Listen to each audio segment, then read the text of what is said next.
एक surprise call आया मोदी को। इतना ही नहीं, ट्रम्प ने बताया कि कैसे ही लव्स इंडिया। जी हाँ, उनके पूरे स्टेटमेंट में यही बात आई कि कैसे वो इंडिया को बहुत ज्यादा पसंद करते हैं।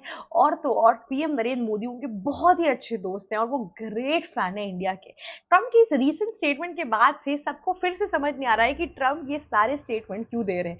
आखिरकार इस बार उनके दिमाग में ऐसी कौन सी खिचड़ी पक रही है जिसकी वजह से ट्रम्प ने फिर से अपना इंडिया की तरफ रुख बदल दिया। हम सबको पता है कि जब से ट्रम्प ने ओथ लिया है वो तब से यही कहते आ रहे हैं कि I love India, I am a great fan of Modi. और उन दोनों की दोस्ती बहुत ऊपर जा चुकी है, वो लोग बहुत घनिष्ठ दोस्त हैं। साथ ही साथ उन लोगों ने काफी ट्रेड डील्स भी की है। पर दूसरी ओर ट्रम्प ने हमारे ऊपर टैरिफ भी उतना ही लगाया है, सैंक्शंस भी उतने ही लगाए हैं, हुकुमबाजी भी उतनी ही की है और हमारे जितने भी स्ट्रैटेजिक एनिमीज है उनके साथ भी जाके बहुत अपनी घनिष्ठ मित्रता भी निभाई है। तो यहाँ पर ट्रम्प कभी भी कोई स्टेटमेंट लेकर आते हैं तो इंडियन सब सीरियस नहीं होते। इंडियन को समझ में आ चुका है कि ट्रम्प का बस एक नया पैतरा है, हमेशा की तरह फिर से अटेंशन लेने का, और इसके पीछे भी उनकी कोई ना कोई फालतू की मंशा जरूर है। आखिरकार ये सब हुआ कैसे, अब मैं आपको बताती हूँ। तो 24 मई को यूएस इंडिपेंडेंस डे मना, US embassy embassy of India के अंदर।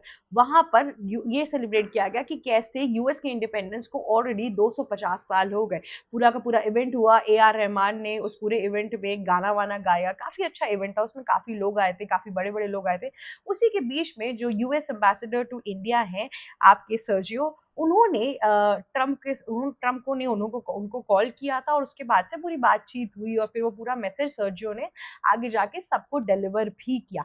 इस मैसेज डिलीवरी के बाद से लोगों के अंदर उत्साह तो आया, पर साथ ही साथ सर्जियो ने ये भी बात क्लैरिफाई की कि कैसे भारत और यूएस के रिश्ते कहीं पर भी खराब नहीं हुए।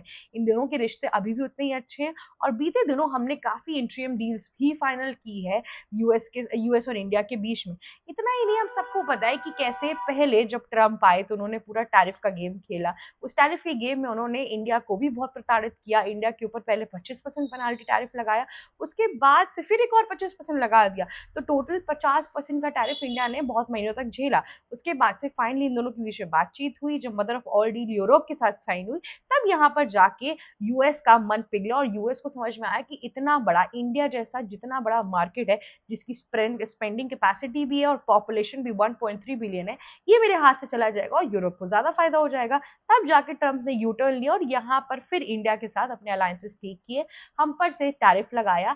उसके पहले उसी के टाइम पर यूएस कोर्ट ने भी बोल दिया कि ट्रम्प अब किसी पर भी टैरिफ नहीं लगा सकते। तो सारे देशों पर जिन पर इन्होंने 25-50% टैरिफ लगाया था, जैसे ब्राजील हो गया, मेक्सिको हो गया, कनाडा हो गया, इंडिया हो गया, उन सब पे से हटकर वो टैरिफ 10% लग गया। उसके बाद से फिर से ट्रम्प ने एक अपनी नई स्ट्रैटेजी अपनाई, तो इस टाइम पर फिर से हमारा टैरिफ 15 से 18 के बीच में ही चल रहा है, राइट। अब उसके बाद से फिर हमारी यूएस के साथ नई डील साइन होती है। डील आगे बढ़ने ही वाली थी, तब तक यूएस प्रेसिडेंट डोनाल्ड ट्रम्प एक अटैक कर देते हैं मदुरो के घर पे। सबसे पहले उन्होंने वेनेजुला पे अटैक करना शुरू किया। वेनेजुला के जो राष्ट्रपति थे निकोलस कट,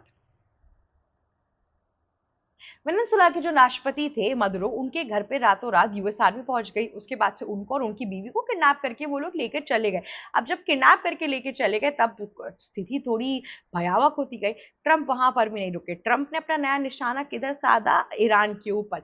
अब ईरान और ट्रम्प की जो यूएस की जो वॉर है वो इतने टाइम से चली जा रही है, 1 महीने से ऊपर हो गया, जिसकी वजह से ईरान ने पूरा स्टेट ऑफ हॉर्मुज इस टाइम पे कैप्चर कर लिया। अब स्टेट ऑफ हॉर्मुज कैप्चर होने की वजह से इन लोगों के बीच में जो प्रॉब्लम चल रही थी वो तो चल ही रही थी, उसके वजह से फिर इंडिया और यूएस की डील भी आगे नहीं जा पाई।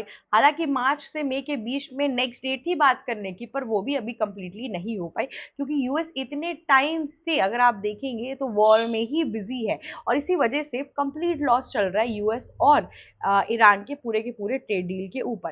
अब मैं आपको आगे लेके चलती हूँ इसमें और क्या हुआ। इस पूरे केस में जो दूसरी चीज हुई वो ये हुई कि कैसे अब सर्जियो ये बता रहे हैं कि दोनों के बीच के रिश्ते अच्छे हैं और साथ में इन्होंने इंटरिम डील भी साइन की है।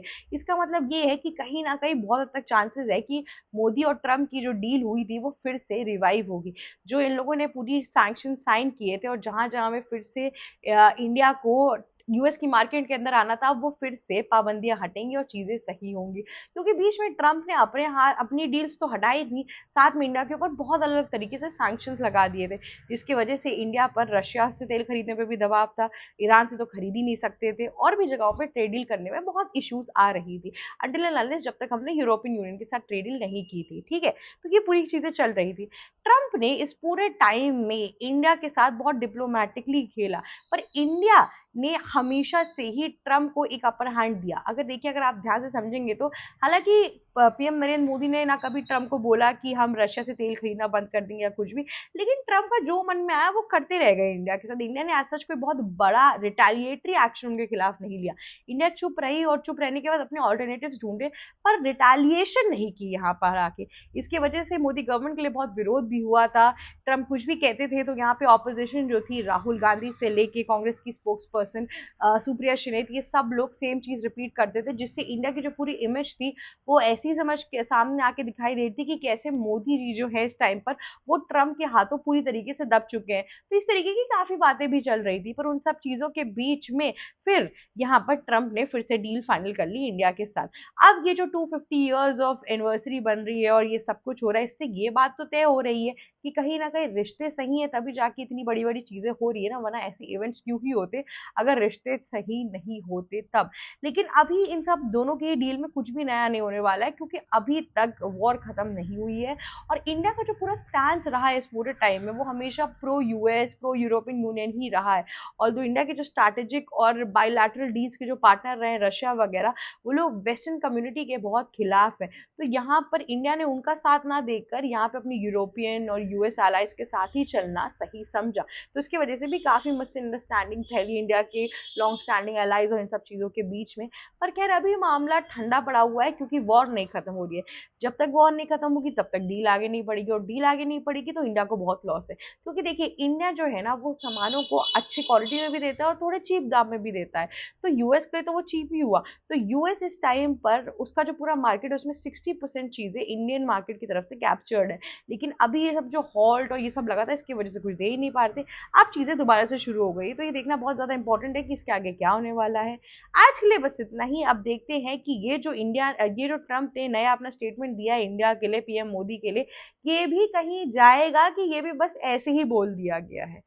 आज के लिए बस इतना ही। अगर आपको वीडियो अच्छी लगी है तो लाइक, शेयर, सब्सक्राइब और कमेंट करना मत भूलिएगा। जाते जाते बेल आइकन भी हिट कर दीजिएगा। Thank you so much for watching our video. Subscribe to News Vigil Hindi now.